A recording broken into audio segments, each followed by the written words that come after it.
My name is Sir Winston Churchill, and this is my exciting story. I was born on November 30, 1874, at Blenheim Palace, Oxfordshire, into an aristocratic and wealthy family. Despite my humble school qualifications, my early interest in the military led me to join the Royal Cavalry in 1895. As a part-time soldier and journalist, I traveled the world, from Cuba to Afghanistan, via Egypt and South Africa.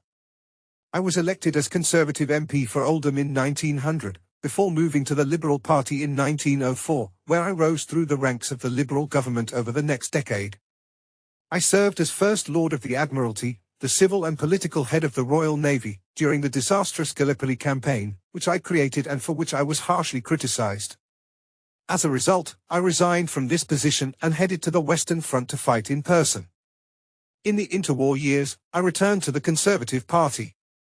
From 1924, I was Chancellor of the Exchequer, where I controversially opted for Britain to return to the gold standard. Following the Conservatives' electoral defeat in 1929, I lost my seat and spent most of the next 11 years outside government, primarily to write and give speeches.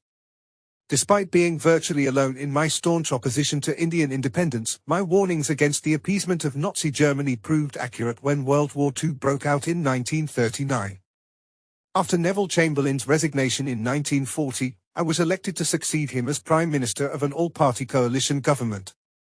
I acted as Minister of Defence and played an active role in both administrative and diplomatic roles in carrying out the British war effort. Some of my most memorable speeches were given in this period, and I am credited with boosting British morale in times of great difficulty. However, the unexpected victory of Labour leader Clement Attlee in the 1945 general election removed me from office and led me back to focusing on public speaking. In 1946, in a speech in the United States, I famously declared that an Iron Curtain has descended over the continent and warned of the continuing danger posed by a powerful Soviet Russia. I was re-elected in 1951, but, in the words of Roy Jenkins, I was gloriously unfit for office.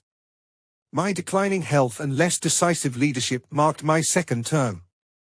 My most notable contribution in this period was the Conservative Party's acceptance of the welfare state created by the Labour Party, and my influence on domestic politics was limited.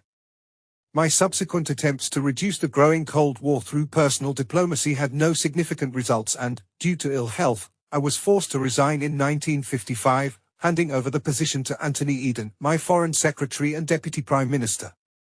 I died in 1965 and received a state funeral in recognition of my contribution to the history of Britain and the world.